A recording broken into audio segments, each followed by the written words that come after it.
আল্লামা ইমাম ইবনুল কাইয়িম আল জাওজি রাহমাতুল্লাহর কিতাব আদ-দা ওয়াদ-দাওয়া, এই কিতাবে আমি নিজে পড়ছি।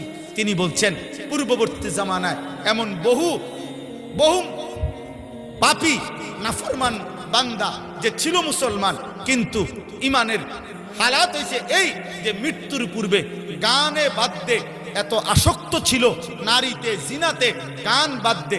যে কিতাবে লিখছে উনি যে পূর্ববর্তী জামানায় এমন ব্যক্তি ছিল, একেবারে নাম স্থান লিখছে যে তাকে বলা হয়েছে কুল লা ইলাহা ইল্লাল্লাহ। মৃত্যুর মুহূর্তে বলা হয়েছে কালেমা পড়ো, লা ইলাহা ইল্লাল্লাহ পড়ো। ওহুয়া ইউরাদ্দিদু আবিয়াতাম মিনাল আগানি। ইমাম ইবনুল কাইয়িম বলে কিন্তু ওই নাফরমান বারবার গানের বাক্য বলতেছে। তারে বলে কালেমা বলো, সে বলে গানের বাক্য। হাত্তা মাতা বিলা কওলি লা ইলাহা ইল্লাল্লাহ। তিনি বলেন শেষ পর্যন্ত সে লা ইলাহা ইল্লাল্লাহ বলা ব্যতীতই মৃত্যুবরণ করে।